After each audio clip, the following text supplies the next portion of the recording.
C'est 14 000 litres d'essence et de diesel qui se sont déversés dans la réserve faunique de la Vérandrie suite à la collision impliquant deux camions-citernes près du lac Larouche le 2 juillet dernier. L'hydrocarbure a atteint un fossé et ensuite un ruisseau pour ensuite se déverser dans deux marais consécutifs. Ce qu'on a pu constater là, depuis le début, c'est que les hydrocarbures ont atteint justement le ruisseau, deux marais, euh, puis ça a été confiné. Donc, on a confiné là, la contamination pour pas qu'elle atteigne en aval plus bas le lac Larouche.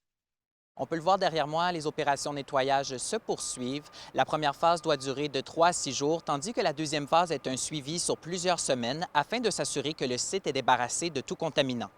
Dans les premiers jours, il va y avoir une grosse phase d'excavation des sols. Par la suite, et excavation des sols, mais également aussi, on va s'assurer que la majorité des hydrocarbures là, sont pompés par les camions vacuum dans les milieux hydrauliques. Par la suite, il y aura une phase sur plusieurs semaines, un suivi là, pour s'assurer que tous les contaminants ont été retirés là, dans les ruisseaux et les marais. Les services d'incendie sont sur place parce qu'il y a un risque avec les étincelles que peut causer la pelle mécanique et le sol imbibé d'essence.